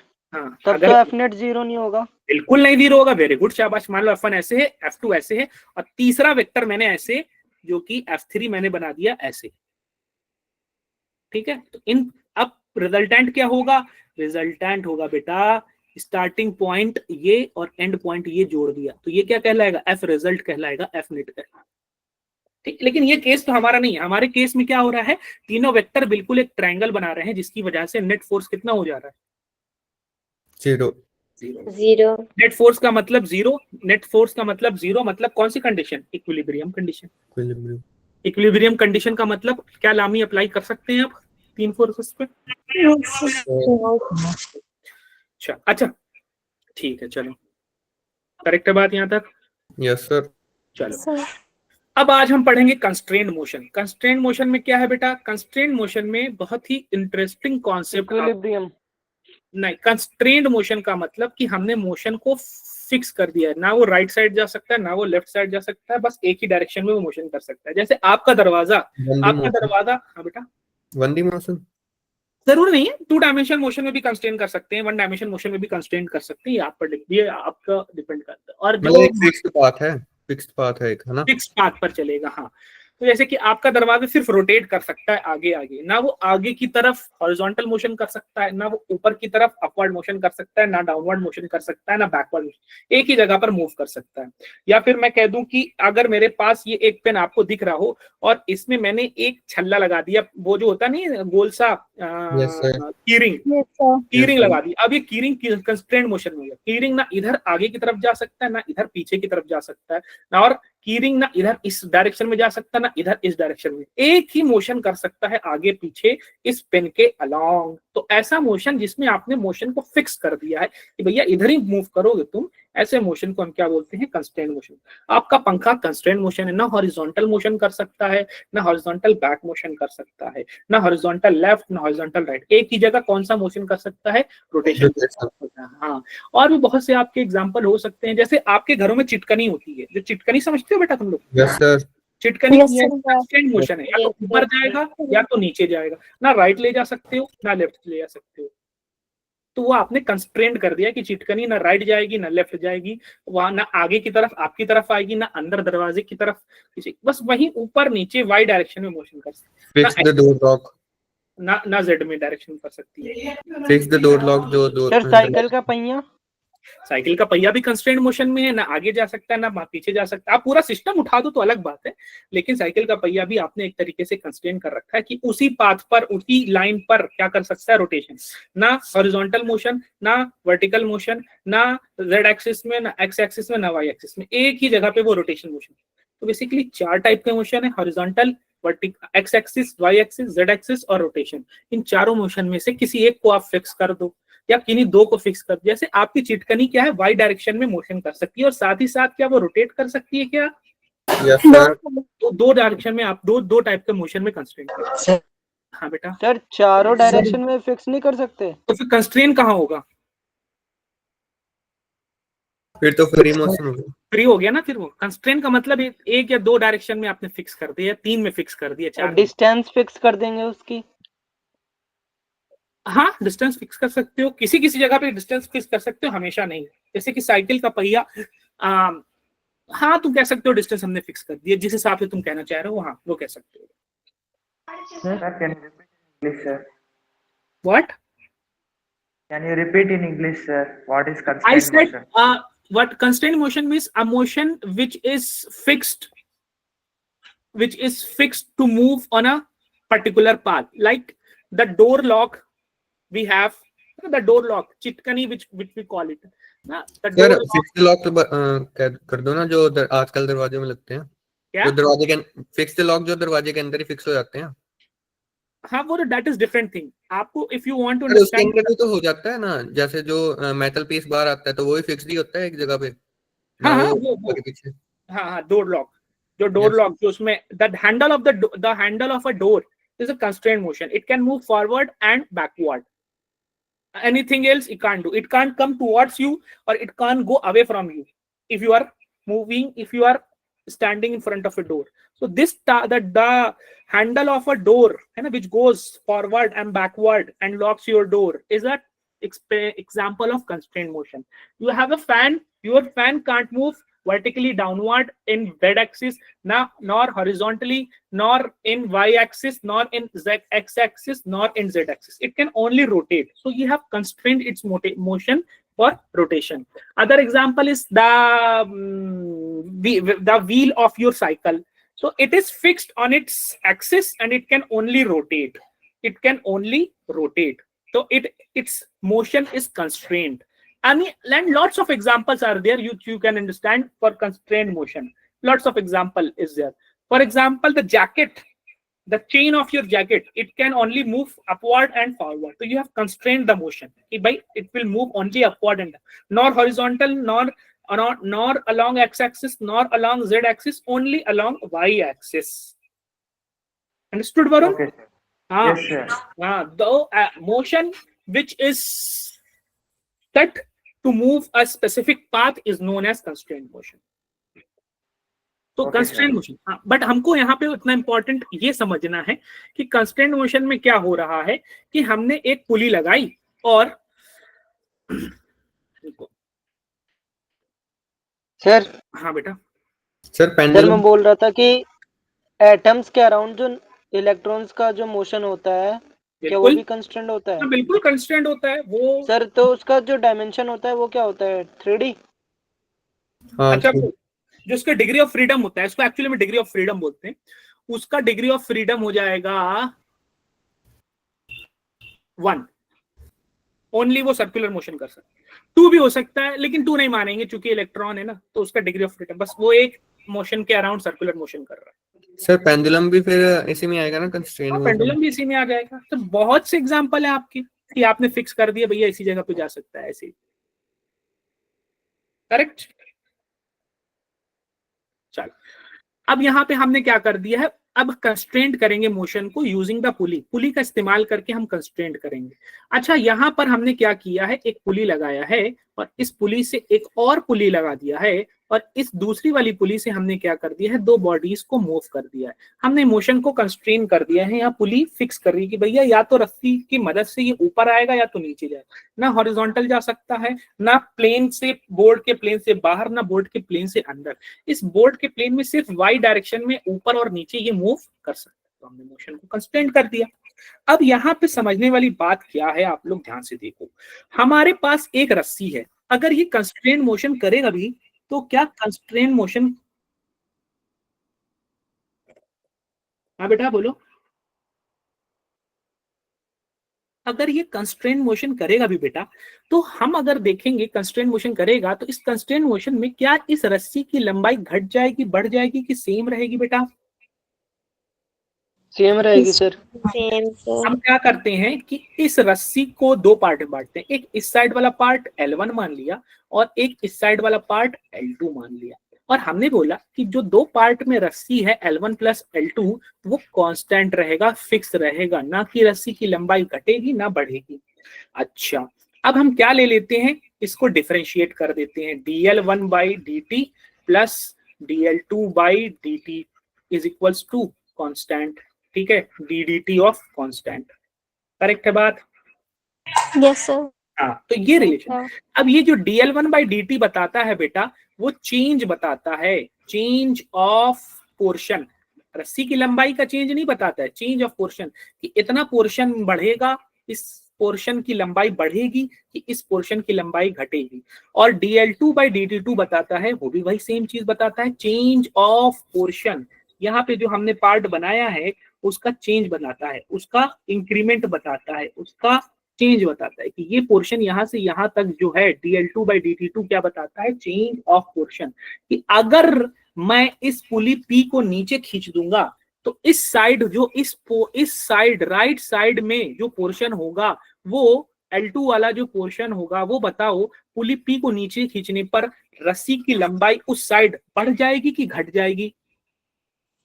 इंक्रीज हो जाएगी। Very good. और अगर मैं इस पुली P को ऊपर की तरफ पुश कर दूंगा, ऊपर की तरफ अगर मैं धक्का दे दूंगा बेटा, तो आप बताओ कि जो राइट साइड में पोर्शन है रस्सी का L2 उसकी लंबाई इंक्रीज हो जाएगी, इस साइड डिक्रीज। जो राइट साइड में है L2 वाला पोर्शन है, इस पुली X के राइट साइड में जो L2 वाला पोर्शन है, तो अगर मैं इस पुली P को ऊपर की तरफ मूव करूंगा तो L2 की लंबाई इंक्रीज हो जाएगी कि डिक्रीज हो जाएगी बेटा? डिक्रीज। उसी तरीके से, हाँ उसी तरीके से यहाँ पे M1 मास को L1 साइड, L1 पोर्शन की बात करो, कि अगर मैं M1 मास को नीचे की तरफ पुश करूंगा, नीचे की तरफ आने दूंगा, तो L1 पोर्शन बढ़ जाएगा, इंक्रीज हो जाएगा कि डिक्रीज हो जाएगा? इंक्रीज। इसको मैं बड़ी, सर हाँ बेटा, डिक्रीज। हाँ पूछो बेटा। हेलो, चल, तो यही कॉन्सेप्ट लगाना है। dl1 अपॉन dt क्या है भैया? ये dl1 अपॉन dt चेंज बता रहा है। अगर आपका चेंज इंक्रीज होगा तो उस चेंज को क्या लेंगे? पॉजिटिव लेंगे, और अगर आपका चेंज डिक्रीज होगा तो क्या लेंगे? नेगेटिव। चेंज पॉजिटिव मतलब इंक्रीज, हाँ बेटा, और चेंज नेगेटिव का मतलब डिक्रीज। हाँ बोलो तो भाई। सर ये 0 हो जाएगा क्या 0 हो जाएगा? Sir dl/dt। हाँ, dl बाई dt 0 नहीं होगा, dl बाई dt एक्चुअली में वो उसके चेंज को बता रहा है कि वो सेक्शन टाइम के साथ साथ इंक्रीज होगा कि डिक्रीज होगा, वो 0 नहीं होगा। 0 हो भी सकता है किसी कंडीशन में, लेकिन वैसे तो 0 नहीं होगा। Sir, what is L1, sir? L1 is the, एक minute, what is L1? Okay, so there is a पुली जिसमें एक मैंने यहाँ बॉडी लगा रखी है और एक यहाँ पे दूसरी पुली लगा रखी है और एक यहाँ पे एक और बॉडी लगा रखी है, एक यहाँ पे और। तो इस रस्सी को बात करते हैं, we are talking about this part, ठीक है। तो दिस रस्सी, this string is of divided into two parts, this section L1 and this section L2, and summation of this section L2 from here to here L2, from here to here L1। ये left section हो गया, ये right section हो गया। लेकिन रस्सी की length तो फिक्स है ना बेटा, L1 प्लस L2 क्या है बेटा? कांस्टेंट, करेक्ट है? Yes sir. हाँ, अब मैं डिफरेंशिएट कर देता हूँ, dl1 upon dt plus dl2 upon dt is equals to constant dt of constant, correct है बात? Yes sir. So dl1 upon dt tells you हाँ change in L1 portion, L1 portion में कितना चेंज आया है, कितना इंक्रीज या कितना डिक्रीज आया है। और dl2 बाई d2 क्या बताता है, ये भी बताता है चेंज इन L2 हाँ पोर्शन में। अच्छा, dl1 बाई dt क्या देगा, L1 क्या है बेटा, लेंथ है क्या, डिस्टेंस है क्या, लेंथ है क्या, तो लेंथ अपॉन क्या देता है, हाँ डिस्टेंस या लेंथ बोल लो, लेंथ अपॉन टाइम क्या देता है बेटा, वेलोसिटी देता है, Velocity. ये v1 की वेलोसिटी, जिसको हमने यहाँ चेंज इन पोर्शन भी बोला हुआ है। और dl2 अपॉन dt2 क्या, dl2 अपॉन dt क्या देगा, ये भी वेलोसिटी देगा। और यहाँ पे ये ddt ऑफ कांस्टेंट डिफरेंशिएशन क्या होता है बेटा, Zero. Zero. ठीक है बेटा, बात समझ में आई? Yes, sir. हाँ, Yes, अब sir. हम एक एग्जांपल आपको देते हैं, उससे आपको अच्छे से समझ में आएगा कि उस एग्जांपल में हम कहना क्या चाहते हैं। फॉर एग्जांपल, चलो एग्जांपल के लिए मैं यही केस ले लेता हूँ। इस केस में उन्होंने बोला है कि ऐसा है भैया, कि ऐसा है भैया, ये एग्जांपल है, इस एग्जांपल में लेता हूँ, और हमें एग्जांपल में बोल दिया गया है कि हमको निकालना है इस p का एक्सेलरेशन निकालना है। अच्छा ठीक है भाई, पता नहीं कितना है, और हमको बोल दिया गया है कि इसका एक्सेलरेशन भैया v1 है डाउनवर्ड डायरेक्शन में, और ये भी डाउनवर्ड डायरेक्शन में जा रहा है v2 से। क्या कह रहे हैं समझ ही नहीं आ रहा, कोई बात नहीं, दोबारा से हम इसका डायग्राम प्रॉपरली बना लेंगे और समझ लेंगे क्या कहता है डायग्राम। थोड़ा ध्यान दोगे तो समझ में आ जाएगा, सीखोगे। देखो जब एग्जांपल्स लगाओगे तो सीखोगे। उन्होंने बोला भाई ऐसा है, एक ऐसे इधर लगा हुआ है और एक ऐसे इधर लगा हुआ है, ठीक है, और इसका नाम दे दिया है इन्होंने क्या, इसका नाम दिया है P। और अब मैं कह रहा हूं कि ये कह रहे हैं, मैं कुछ नहीं कह रहा हूं, ये कह रहे हैं कि भैया ये जो बॉडी है ना ऊपर की तरफ जा रही है VP से। अच्छा ठीक है भाई, ऊपर की तरफ जा रही है कितनी स्पीड से, VP स्पीड से, और ये वाला उन्होंने बता दिया भैया V1 स्पीड से जा रहा है, और ये वाला V2 स्पीड से जा रहा है। जैसा उन्होंने बताया वैसा मैंने बता दिया। अच्छा, अगर ये वाला बॉडी जिसका नाम 1 बॉडी है, अगर ये ऊपर जाएगा तो ये पुली कहाँ जानी चाहिए, अगर एक Sir, downward. हाँ जाहिर सी बात है, अगर एक फर्स्ट बॉडी इधर लगा है ऊपर की तरफ जा रहा है, तो जाहिर सी बात है जो पुली P है अगर ये ऊपर जा रहा है तो पुली P को किधर जानी चाहिए बेटा, डाउनवर्ड। तो हमको समझ में आ गया पुली P किधर जा रही है, नीचे। अच्छा, जिस स्पीड से ये जाएगा उसी स्पीड से पुली जाएगी कि डिफरेंट स्पीड से जाएगी, Sir, same speed. कनेक्टेड है ना, एक ही रस्सी से अगर कोई चीज कनेक्टेड है तो दोनों की स्पीड सेम, तो ये वेलोसिटी ऑफ पुली मैं नीचे मान लेता हूँ। अच्छा बेटा, अब मैं क्या कर रहा हूं, अब मैं क्या करूंगा, अब मैं इस वाली रस्सी पे लगाऊंगा कंस्ट्रेंड मोशन की इक्वेशन। एक पार्ट, एक पॉइंट ये मान लो और दूसरा पॉइंट ये मान लो, ये पॉइंट एक लाइन ये मान लो, दूसरा पॉइंट ये मान लो, ये L1 सेक्शन बना रहा है, उधर से ये पॉइंट सेम है और यहाँ पे ये दूसरा पॉइंट इधर से ये L2 सेक्शन बना रहा है, यहाँ से यहाँ तक का। हाँ बेटा, सर मैं ये बोल रहा हूँ कि ये V1 और V2 अलग अलग कैसे हो गए, ये तो स्ट्रिंग, ये जो हमारी रस्सी है ये तो सेम है ना। वेरी गुड, शाबाश, बहुत अच्छा, वेरी गुड क्वेश्चन। देखो होगा क्या कि अगर इस पुली पर ध्यान दोगे तुम और पुली को ऐसा मानोगे कि पुली रुकी हुई है, ध्यान दोगे कि ऐसा है पुली पर हम ध्यान दे रहे हैं, पुली पर ध्यान क्या दे रहे हैं, मैं पुली पर बैठ गया हूँ, ठीक है, और पुली पर बैठ गया हूँ तो जाहिर सी बात है एक कोई वेलोसिटी v से अगर ये नीचे जाएगा तो ये दूसरी वेलोसिटी से किधर जाएगा, ऊपर जाएगा, करेक्ट है बात? Yes, sir. लेकिन अब मैं यहां से कूद के आ जाता हूँ, जंप करके आ जाता हूँ जमीन पर। अब जब मैं जमीन पे आ रहा हूं मैं देख रहा हूं कि भैया ये पुली भी मूव कर रही है किधर, नीचे की तरफ, correct? Yes, sir. Yes sir. अब जब Yes, पुली sir. मूव कर रही है तो पुली के साथ रस्सी से जुड़ा हुआ है ये ब्लॉक A, तो इसके ऊपर भी एक नीचे का मोशन, पुली मूव कर रही है VP से नीचे की तरफ, तो इस रस्सी के थ्रू ब्लॉक A जुड़ा हुआ है तो उसको भी नीचे की तरफ एक वेलोसिटी VP मिल जाएगी, correct? Yes, sir. Yes, sir. sir. और ये जो ब्लॉक B है चूंकि ये पुली से जुड़ा हुआ है, पुली नीचे की तरफ आ रही है, तो पुली की साथ साथ इसको भी वेलोसिटी, पुली की जो वेलोसिटी है वीपी, वो भी नीचे मिल जाएगी। करेक्ट? Yes sir. तो अब इसकी एक अपनी खुद की वेलोसिटी v है और एक पुली इसको नीचे की तरफ लेके जा रहा है, तो टोटल वेलोसिटी कितनी हो जाएगी इसकी? V। एक v हो गया और एक vp हो गया। हाँ, और इसका बताओ, एक ऊपर की तरफ v है और एक नीचे की तरफ vp है, तो इसका नेट वेलोसिटी कितना हो जाएगा? VP minus V। vp minus v। Net velocity इसकी सेम हुई कि डिफरेंट हुई? Sir different. इसका नाम मैंने v1 दिया और इसका नाम v2 दिया। बात समझ में आई क्या? Yes sir.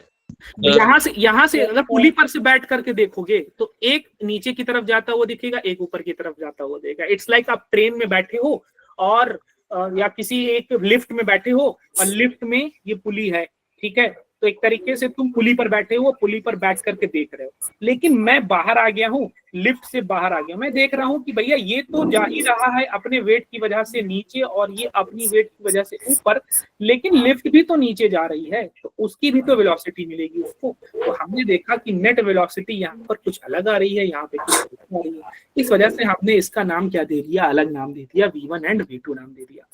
बात समझ में आई क्या तुम लोगों को? Yes sir.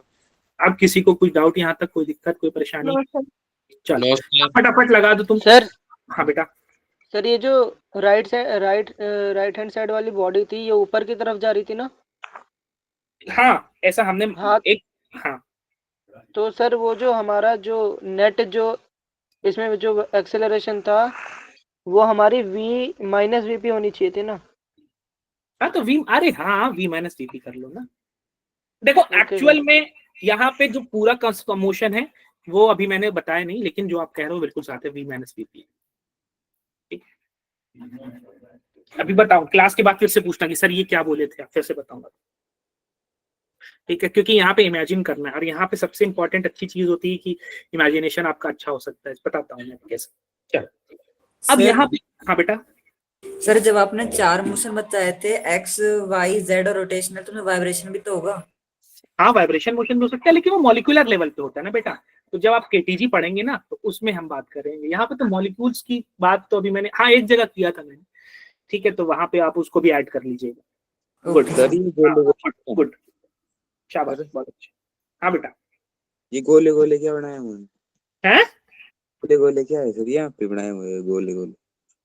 वॉल्यूम क्या? गोल फिर से बोलिए, समझ नहीं आया। पुलिया भाई, वो पुलिया जो वो सर्कल है वो पुलिया। पुली, दिस इज पुली बेटा, दिस इज पुली, ये भी पुली है। इस पुली का नाम मैं रख देता हूँ पी। चले आगे बढ़े, यहाँ तक किसी को कोई डाउट है क्या? No sir. No sir, no sir. चलो अब हम क्या करते हैं, अब हम देखेंगे कि भाई ये v1 तो नीचे की तरफ जा रहा है। अगर ये v1, अच्छा हमको पता है dl1 plus dt plus dl2 plus dl1 upon dt plus dl2 upon dt is equals to 0 होता है। ये बात तो हमको पता है ना? Yes sir. यस यानी कि हाँ, जो भी इंक्रीज या डिक्रीज इन लेंथ होगा इसका L1 का, और जो भी इंक्रीज और डिक्रीज इन लेंथ होगा L2 का, दोनों का मिला के 0 आना है। क्योंकि एक्चुअल में तो ओवरऑल देखा जाए तो डिक्रीज या इंक्रीज रस्सी का होगा ही नहीं। रस्सी जितनी लंबी पहले थी उतनी ही लंबी बाद में है। तो अगर एक साइड में इंक्रीज कुछ हो भी रहा है तो दूसरे साइड में डिक्रीज हो जाएगा। ओवरऑल जो होगा कोई इंक्रीज या कोई डिक्रीज नहीं होगा। ये ऐसा थ्योरेटिकल कॉन्सेप्ट है जो आपको समझ में आना चाहिए। नहीं समझ में आया तो पूछिए। यहाँ तक बात समझ में आई किसी को? चलो अब करते क्या है, इस पॉइंट को देखो कि ये जो पॉइंट है ये किधर जा रहा है, इस ब्लॉक के साथ नीचे की तरफ जा रहा है। हाँ, अगर ये नीचे की तरफ जा रहा है तो इसके पॉइंट के नीचे जाने की वजह से L1 इंक्रीज होना चाहिए कि डिक्रीज होना चाहिए? P को वहीं फिक्स मानो, उसकी वजह से इंक्रीज होगा तो प्लस v1 लिखो। अच्छा P किधर जा रहा है बेटा, ऊपर की तरफ जा रहा है कि नीचे की तरफ जा रहा है? नीचे। हाँ, यहाँ तो बाकी सारी चीजों को फिक्स मानो, और अगर पुली नीचे की तरफ जाएगी तो लेंथ L1 इंक्रीज हो जाएगा कि डिक्रीज हो जाएगा? ये दोनों पॉइंट्स और पास आ जाएंगे, उनके बीच की डिस्टेंस कम हो जाएगी कि दोनों पॉइंट्स दूर हो जाएंगे, उनके बीच की डिस्टेंस बढ़ जाएगी। एक पॉइंट ये मानो और दूसरा पॉइंट ये मानो। अगर मैं पुली नीचे जाएगी तो ये जो पॉइंट मैंने यहाँ मार्क किया है और यहाँ जो मार्क किया है, तो उसमें ध्यान दो, इस पॉइंट को यहीं फिक्स दो। क्या बेटा? चेंज नहीं होगा किसमें? ये जो डिस्टेंस आप बता रहे हैं, अगर ये वहीं की वहीं रह जाए, यही तो समझना है तुमको, ये वहीं की वहीं रह जाए बना दिया। ये पुली थोड़ा सा नीचे आ गई, पहले ये पॉइंट यहाँ था इनिशियली, लेकिन अब ये पॉइंट यहाँ आ गया, पुली में यहाँ पर आ गया, ये यहाँ बना है। तो अब ये पॉइंट वहीं की वहीं एग्जैक्टली। तो अब बताओ उनके बीच का जो सेक्शन है वो बढ़ गया है पहले से कि घट गया है पहले से? डिक्रीज हुआ है बेटा कि इंक्रीज हुआ है? डिक्रीज। आया? कौन पूछ रहा था मुझसे? सार्थक पूछ रहे थे। Yes sir. सर मतलब ये पुली जब नीचे जाएगी तो ये बॉडी भी तो नीचे जाएगी ना? हाँ हाँ बिल्कुल सही बात, लेकिन आपको एनालिसिस करना है। एनालिसिस करने का तरीका ये है कि आपको देखना है कि जब ये नीचे की तरफ टेंड करेगी, नीचे की तरफ जाने की कोशिश करेगी, तो उसके नीचे जाने की कोशिश की वजह से पुली की लेंथ का किस तरफ टेंड करेगी? पुली की लेंथ इंक्रीज करने की कोशिश करेगी कि पुली की लेंथ डिक्रीज करने की कोशिश करे? तो एक्चुअल में तो वो दोनों मोशन में नीचे जा रहे हैं, लेकिन हमें देखना है कि इसके नीचे आने की वजह से, इसके नीचे जाने की टेंडिंग की वजह से, कोशिश की वजह से वो एक्चुअल में इंक्रीज करने की टेंड करेगा, इंक्रीज करने की कोशिश करेगा कि डिक्रीज करने की कोशिश करेगा? टेंडिंग क्या है हमको ये? Decrease tending. डिक्रीज। हाँ, तो डिक्रीज टेंडिंग को पॉजिटिव लिखूं कि नेगेटिव लिखूं? नेगेटिव। हाँ, तो इसकी वेलोसिटी वीपी है, इस पॉइंट की पुली की नेगेटिव है तो माइनस वीपी लिख दिया, फिर प्लस का प्लस लिख दिया। अब L2 सेक्शन में आ जाओ, एक पॉइंट यहाँ ले लो येलो वाला और एक पॉइंट यहाँ ले लो। अब V2 जब नीचे जाएगा बेटा तो तुम मुझे बताओ ये इंक्रीज करने की कोशिश करेगा L2 को कि डिक्रीज करने की कोशिश करेगा? इंक्रीज। बाकी सारी चीजें फिक्स रखना, P को अपना जगह फिक्स रखो, V1 को अपने, बस V2 को खींचो। ऐसा हुआ है कि तुमको टाइम स्टॉप करने का एक वरदान मिल गया है, तुमने टाइम को स्टॉप किया, सारी चीजों को स्टॉप किया और V2 को पकड़ के खींच रहे हो। अब अगर तुम V2 को पकड़ के खींच रहे हो तो लेंथ L2 इंक्रीज करने की टेंडिंग होगी कि डिक्रीज करने की टेंडिंग होगी? इंक्रीज। अब फिर से तुम्हारे पास पावर आ गई है, टाइम को स्टॉप कर दिया और अब सारी चीजें रुकी हुई हैं। अब पुली नीचे की तरफ टेंड करो, पुली को नीचे की तरफ बढ़ाओगे तो L2 इंक्रीज करने की कोशिश करेगा कि डिक्रीज करने की कोशिश करेगा? डिक्रीज। पॉजिटिव वीपी लिखूं कि नेगेटिव वीपी लिखूं? नेगेटिव। और इक्वल इसका जो टोटल चेंज हुआ और इसका जो टोटल चेंज हुआ वो इक्वल्स टू किसके है? 0 है। नेट चेंज L1 और L2 का मिला के नेट चेंज 0 होना है, क्योंकि हमको पता है कि ओवरऑल अगर कुछ चेंज होना होगा भी तो वो फाइनल कट पिट करके 0 हो जाएगा, क्योंकि रस्सी तो शुरू में भी उतनी ही लंबी और बाद में भी उतनी ही लंबी। ऐसा नहीं है कि रस्सी 3 मीटर से 6 मीटर की हो गई या 3 मीटर से 2 मीटर की 1 मीटर की हो गई। करेक्ट है बात? VP V1 minus VP plus V2 minus VP add up होके कितना हो गया? माइनस VP कितना हो गया? Minus 2VP is equal to 0। उधर भेज दिया तो 2VP is equal to V1 plus V2, तो VP इज इक्वल टू क्या हो गया बेटा? V1 plus V2/2। तो आपने पुली का जो मोशन है वो बता दिया। करेक्ट है बात? Yes sir. अब अगर पुली VP, एक सेकंड बेटा, बस ओके सर, ओके। VP अगर नीचे की तरफ जा रही है तो बताओ ये ब्लॉक 1 उसी स्पीड से ऊपर की तरफ जाएगा क्या? Yes sir. अगर ये पुली VP से नीचे की तरफ जा रहा है तो ये ब्लॉक 1 VP स्पीड से किधर जाएगा? ऊपर की तरफ। इस रस्सी से जुड़ा हुआ है, और जब एक ही रस्सी से दोनों पार्ट जुड़े हुए हैं तो दोनों का वेलोसिटी सेम होगी, वैल्यू सेम होगी। हाँ, एक ऊपर की तरफ होगा, एक नीचे की तरफ होगा, या एक नीचे की तरफ होगा दूसरा ऊपर की तरफ होगा। ठीक है, यही होता है ना? Yes sir. हाँ बेटा पूछिए। Sir, why V1 minus VP is there, sir? As they both the velocities are acting in the same direction, sir. Sorry, Varun, what did you say? Why VP what? Sir, why are we subtracting V1 from VP? Sorry, VP Why are we from subtracting? V1? अच्छा, so And that both are in same direction, no, sir? हाँ, both are same direction. What we are trying to see is कि if all the things are stopped and we look to the V1, this body has a velocity V1. in downward direction. So what will it tend to do with the string? Will it tend to increase the length L1 portion L1 or decrease the length L1 portion L1 if V1 is going down? It will increase, sir. Increase. It will tend to increase, not exactly. Okay, fine. And what if all the bodies are in rest? I have freezed all the body in their position and I am trying to move the VP downward direction. So if VP is going with downward direction, what will be tending for the length of L1? Will it tend to increase or will it tend to decrease? Decrease. Let Varun say. Decrease, sir. You understood, Varun? Yes, sir. Give me genuine answer. If you understood, tell me. If you don't understood, tell me. So somehow I understood, sir. I think it while pulling down that while VP acts, V1 goes up like that. I understood, sir.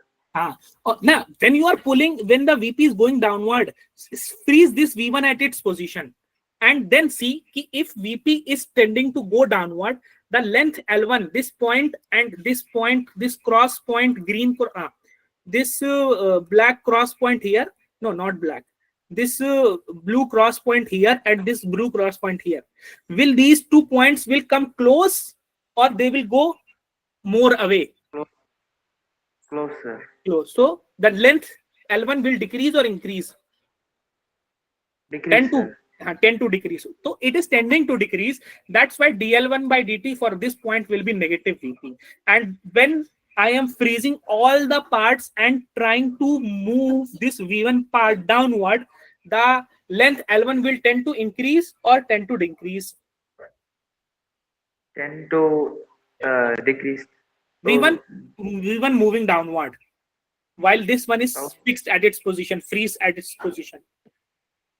Which one, sir? Which one is freezed, sir? Pulley is freezed at its position, and this box, which is V1, which has V1 velocity downward, I am moving. Will it tend to increase L1 or tend to decrease L1? Increase L1, sir. So that's why it is positive V1, negative. Same case, either it is moving downward, so it will tend to increase the L2, positive V2. And I am freezing all the other object and tending to pulley to go downward. So when the pulley will tend to go downward, this L2 will tend to decrease. That's why minus VP. And on solving, we get the VP V1 plus V2 by 2. Okay, sir. Understood, Arun? Yes. Any doubt? Yes, sir हाँ बेटा सार्थक. Sir मैं बोल रहा हूँ कि अगर यहाँ पे हम चेंज निकाल रहे हैं L1 और L2 का, तो अगर हमने यहाँ से पुल किया नीचे की तरफ V1 को, तो at the same time V2 ऊपर की तरफ आएगा. हाँ नहीं, आप ना एक्चुअल में चेंज नहीं देख रहे हो, आप देख रहे हो टेंड क्या कर रहा है, कोशिश क्या करेगा. अगर हम पुल करेंगे तो हम बाकी सारी चीजों को उसकी जगह पर फिक्स कर देंगे, फ्रीज कर देंगे. अब बाकी सारी चीजों को जब फ्रीज करेंगे और V1 को पुल करेंगे नीचे की तरफ, तब हम देखेंगे कि L1 किस तरफ टेंड कर रहा है, इंक्रीज की तरफ टेंड कर रहा है कि डिक्रीज की तरफ टेंड कर रहा है. सर L1 तो इंक्रीज हो जाएगा लेकिन L2 तो डिक्रीज हो जाएगा ना. नहीं, L2 भी नहीं, जब आप L1 को देखोगे ना तो बाकी L1 को देखोगे तो L2 अपनी जगह पे फिक्स है, पोजीशन है, ठीक है, वो रुका हुआ है. आप बस देख रहे हो कि हम खींच रहे हैं, तो ये वाला पार्ट जिसको मैंने यहां से इस रस्सी को फिक्स कर दिया है, फ्रीज कर दिया है, ये भी फ्रीज है, ये भी फ्रीज है, ये हर चीज फ्रीज है. बस ये चीज और ये सर अगर सब इधर वाला स्ट्रिंग फ्रीज हो जाएगा तो फिर ये तो बढ़ेगा ही नहीं सर, कभी बढ़ेगा बिल्कुल नहीं. लेकिन अगर आप खींचोगे तो वो इंक्रीज करने की कोशिश करेगा कि डिक्रीज करने की कोशिश करेगा, ये बात. अरे मेरे पास एक रस्सी ले लो, चलो मैं देख लो, मैं रस्सी देख. ओके सर, ओके, टेंड है ये, ठीक है सर. टेंड बोला ना बेटा, ये है ना, ये समझ गया मैं, ठीक है. अब मैं इसको खींचूंगा तो इस साइड वाला क्या होगा बेटा, इंक्रीज करेगा. ये साइड वाला तो अपना रुका ही हुआ है. Okay sir. मैं खींचूं, अब देखो इसको मैं पकड़ा हूं, मेरा हाथ दिख रहा क्या नीचे वाला? Yes sir. दिख रहा? Yes sir. ये वाला हाथ नहीं दिख रहा, नीचे वाला नहीं दिख रहा क्या? देखो मैं देखता हूं. दिख रहा है सर, दिख रहा है. अब देखो, अब नीचे वाला हाथ, अब मैं इस वाले को रोक दे रहा हूं. अब मैं ये पुली वाला, ये वाला हाथ मेरा पुली है, पुली को नीचे ला रहा हूं. तो अब ये जो रस्सी का जो 2 पॉइंट्स क्रॉस किए थे वो और क्लोज आ गए, इंक्रीज हो गए कि डिक्रीज हो गए? जो 2 पॉइंट्स सर डिक्रीज. अब इधर को देखो, इसको फ्रीज कर दो, रोक दो. ये देखो मैंने अपने चार्जर को इस साइड से मैंने फ्रीज कर दिया, ठीक है, अब इसको फ्रीज कर दो, इसको पकड़ो, इसको अगर मैं पुल करूंगा नीचे की तरफ तो ये वाला साइड, ये जो L2 वाला साइड है वो इंक्रीज करने की टेंड करेगा कि डिक्रीज की टेंड करेगा अगर नीचे खींचेंगे? अब बाकी सारी चीजें फ्रीज कर दो और पुली को नीचे की तरफ, तो जब पुली को नीचे की तरफ लाओगे तो वो जो दो क्रॉस पॉइंट्स हैं वो क्लोज आ जाएंगे, इंक्रीज हो जाएंगे कि डिक्रीज हो जाएंगे? डिक्रीज। बस ये समझना है। नहीं समझ में आई बात क्या? आगे सर। आगे हाँ, तो इस तरीके से आपने कंस्ट्रेंट मोशन सीख लिया। अब ये क्वेश्चन देखो, पढ़ो। अब मैं क्वेश्चन लगाता हूँ। In the pulley system shown in the figure block C is going up at 2। ये ब्लॉक सी है, इस ब्लॉक सी को बोला है कि भैया ये जा रहा है 2 की स्पीड से ऊपर, और ब्लॉक बी जो है वो भी जा रहा है, लेकिन वो ब्लॉक भी जा रहा है 4 की स्पीड से ऊपर। तो अब आपको ये बताना है, यस सर, आ गई सर। अब आपको बताना है कि जो, हाँ बेटा वेरी गुड, अब आपको बताना है जो वेलोसिटी ऑफ ब्लॉक है वो कितना होगा। तो मुझे वेलोसिटी ऑफ ब्लॉक ए नहीं पता, मैं मान लेता हूं कि ये ऊपर की तरफ जा रहा है। दूसरा पार्ट है बेटा, दूसरा क्वेश्चन करा रहा हूं मैं। तुमको तुम्हारा लैग हो रहा है बेटा शायद, ठीक है, मैं दूसरी चीज करा दूं। हाँ, अब मैं मान लेता हूं वेलोसिटी ऑफ ब्लैक ऊपर की तरफ, कुछ भी मान सकते हो। अगर पॉजिटिव आंसर आया तो आपका माना हुआ डायरेक्शन सही है, अगर नेगेटिव आंसर आया तो आपका माना हुआ डायरेक्शन गलत है, जैसे उसको अपोजिट करो। करेक्ट है बात? यहां तक समझ में आई बात? Yes sir. यस मैंने सर। इसको इस ए ब्लॉक का माना ऊपर, अगर ये ए ब्लॉक ऊपर जाएगा तो ये पुली पी किधर जाना चाहिए? डाउनवर्ड। नीचे, नीचे डाउनवर्ड। अब इसमें मान ले रहा हूं मैं L1 है ये पार्ट, ये रस्सी का, और ये पार्ट L2 है। करेक्ट? Yes sir. तो अब मैं क्या कर रहा हूं, यहाँ पे एक पॉइंट क्रॉस कर दे रहा हूँ, यहाँ पे एक पॉइंट क्रॉस कर दे रहा हूँ, इस L1 प्लस L2 पे लगाएंगे अब हम लोग concept L1 plus L2, actually में dL1 by dt plus dL2 by dt which is equal to 0, जो कि वेलोसिटी हो जाएगा दोनों। तो अब अगर ये V1 ऊपर जाएगा तो L1 इंक्रीज करेगा कि डिक्रीज करेगा?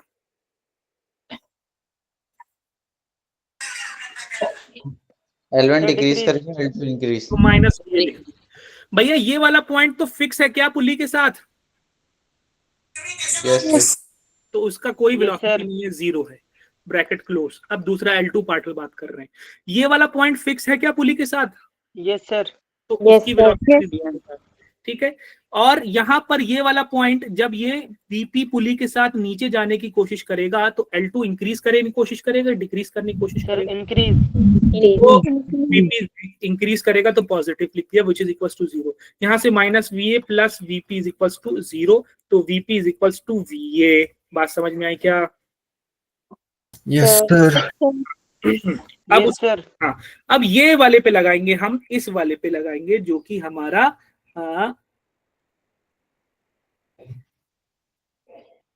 अरे ब्लैक कलर से है, ये वाला रस्सी पे लगाऊंगा मैं कॉन्सेप्ट। ठीक है, अब इसमें 3 पार्ट है, एक L1 है, एक L2 इस साइड वाला पार्ट है, ये यहाँ से यहाँ तक पार्ट, L1 यहाँ से यहाँ तक का पार्ट, और L3 ये यहाँ से यहाँ तक का पार्ट।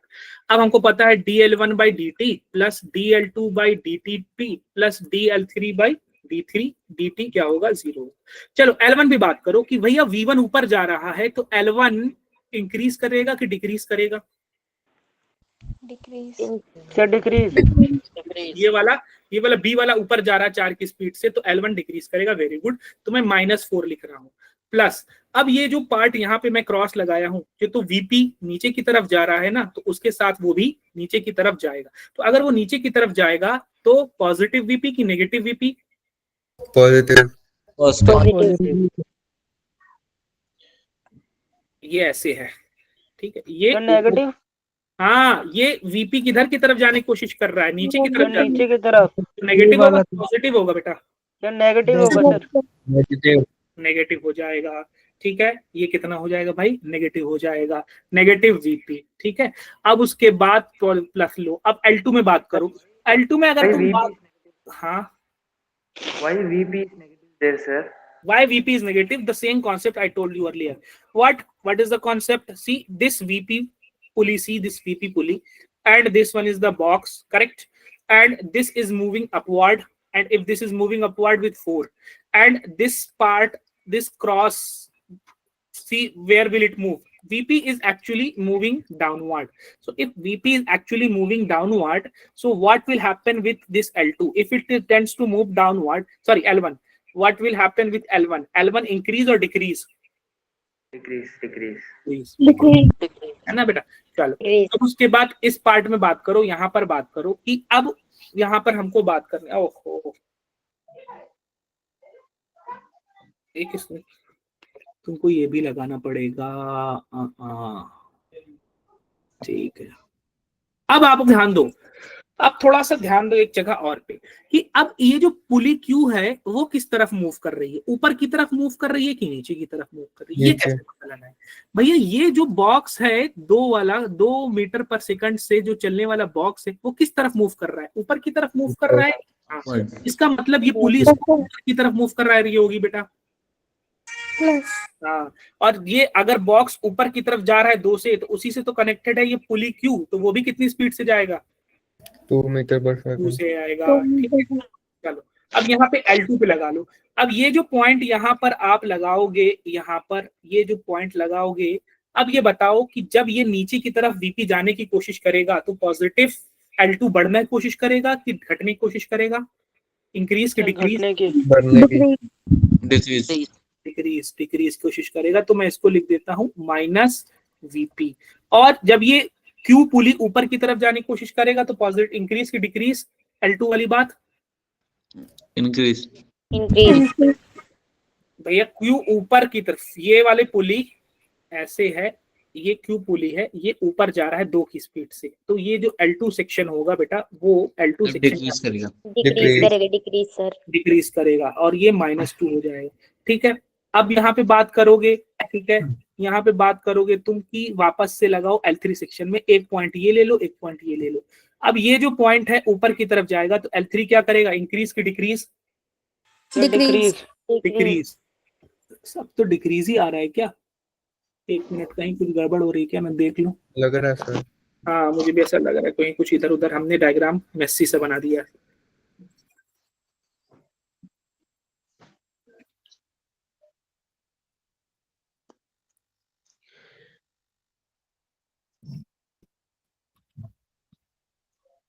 ओहो, अच्छा, ठीक। हाँ, थोड़ा सा साथ बनाए रहो बस। सर सारे ऊपर जाएंगे क्या, जितने बॉक्स? अब इन्होंने बोला तो है, जैसा वैसे बना रहा हूं मैं। उन्होंने बोला है कि block C is going up. ठीक है, ब्लॉक सी कहाँ है? ये ब्लॉक सी। ये वेलोसिटी नीचे की तरफ नहीं लेनी चाहिए। किसे कहीं भी ले सकते हो बेटा, कहीं भी ले सकते हो आप। अगर नीचे ऊपर की तरफ भी लोगे ना तो भी चल जाएगा काम, क्योंकि आप जो क्या दूसरा वाला बॉक्स है। हाँ हाँ बेटा बोलो।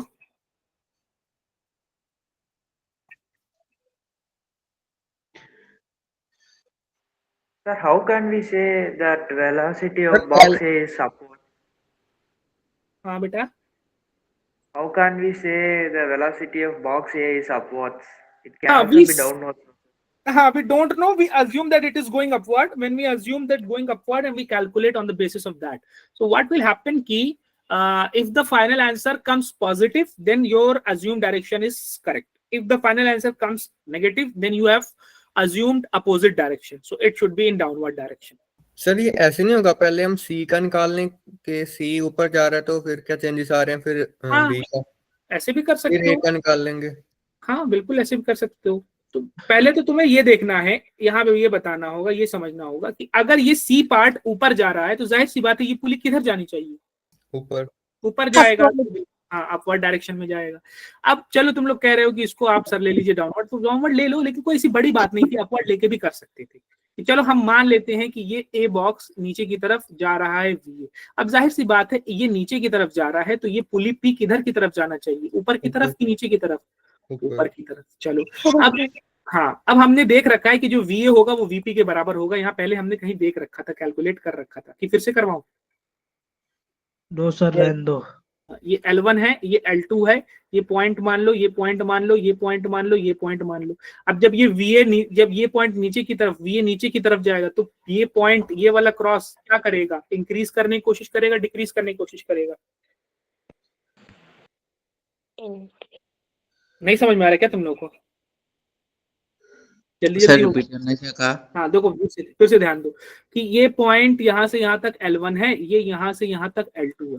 अब VA को हमने माना है कि भैया ये जो है ये नीचे की तरफ जाएगा, तो VA, तो जब ये नीचे की तरफ जाएगा तो L1 इंक्रीज करने की कोशिश करेगा। हाँ, L1 इंक्रीज करेगा, L2 डिक्रीज। हाँ, ये वाला पॉइंट तो फिक्स है, तो 0 हो गया वेलोसिटी उसकी, ठीक है, छोड़ दो। अब इधर बात करो, ये वाला पॉइंट फिर से 0 होगी वेलोसिटी। अब ये वाला पॉइंट किधर जा रहा है? हाँ, हमने पता गड़बड़ है, अच्छा समझ में। अब ये वाला पॉइंट ऊपर की तरफ जा रहा है ना बेटा, तो अगर ऊपर की तरफ जा रहा है तो L2 क्या करेगा? इंक्रीज की डिक्रीज? डिक्रीज। तो माइनस इज इक्वल्स टू 0। तो यहाँ से हमको VA is equals to VP आ गया। करेक्ट है बात? Yes sir. हाँ हाँ, चलो वेरी गुड। लगे तो तुम लोग, ये बात अच्छी लगती है मुझे कि तुम लोग साथ में लगे रहते। चलो एक मिनट, चलो अब आगे बात करते हैं इस वाले पे। इसका पार्ट L1 मान लेते हैं, इसको L2 मान लेते हैं, इसको L3। ये यहाँ से यहाँ तक की बात। अब बताओ VA, अगर ये B ऊपर जा रहा है VB, तो इसको वेलोसिटी को पॉजिटिव लूं कि नेगेटिव लूं? पॉजिटिव। नेगेटिव होगा ना, ऊपर जा रहा है। जब ये ऊपर जाएगा तो नेगेटिव होगा, नेगेटिव। ये सर नेगेटिव। ये पॉइंट किधर जा रहा है? ऊपर जा रहा है कि नीचे जा रहा है? सर कौन सा? ये पॉइंट यहाँ पर, ये पॉइंट VP बोलो। VP ऊपर जा रहा है कि नहीं? ये पॉइंट बताओ। ऊपर नीचे जा रहा है कि ऊपर जा रहा है? ऊपर नीचे। ऊपर। अभी तो हमने बताया ना अपवर्ड जा रहा है। चलो एक काम, डायग्राम चेंज कर दिया क्या आपने? डायग्राम चेंज हो गया क्या मेरा? नहीं तो डायग्राम सेम तो है। सर अभी आपने कुछ करेक्शन किया? नहीं, कुछ करेक्शन तो नहीं किया। सर ये बॉडी तो फिर नीचे जा रही थी ना अभी, पुली? नहीं, यहाँ पे आपने इसको डाउनवर्ड किया था, तो ये पुली किधर जाएगा? अपवर्ड जाएगा ना। हाँ सर, ये वाला तो पड़ जाएगा। Sir negative sir. Negative VP होगा। करेक्ट। चलो एक काम करो, ये आपके लिए होमवर्क है, ये आप प्रैक्टिस करके लाओगे। आज के लिए इतना इनफ करते हैं, बिकॉज टाइम इज अप। इसमें थोड़ा सा और टाइम लग रहा है हमको। एक मिनट सर, NLM की फुल फॉर्म क्या है? रिकॉर्डिंग ऑफ करके करा लो। चलो आज हमने क्या देखा बेटा? आज हमने कंस्ट्रेंड मोशन देखा, और हमने क्या देखा साथ में? आज हमने एक्सेलरेशन इन NLM देखा, साथ ही साथ हमने PYQs के क्वेश्चन देखे, और साथ ही साथ हमने क्या देखा बेटा? मॉड्यूल के क्वेश्चंस देखे। ठीक है बेटा? क्लास नोट, PYQ, मॉड्यूल, सिंग्यूज, ये सारी चीजों से हमने कर रखा है। नेक्स्ट क्लास में हम कंस्ट्रेंट मोशन का और भी पार्ट कंप्लीट करेंगे। ठीक है बेटा? ये आप लोगों के लिए होमवर्क है। ठीक है? कॉन्सेप्ट मैंने आपको समझा दिया है। हाँ बेटा? सर मेरे डाउट थे कुछ। हाँ बिल्कुल। तो आज की क्लास इतना ही। That's it for today. Thank you so much. Thank you sir.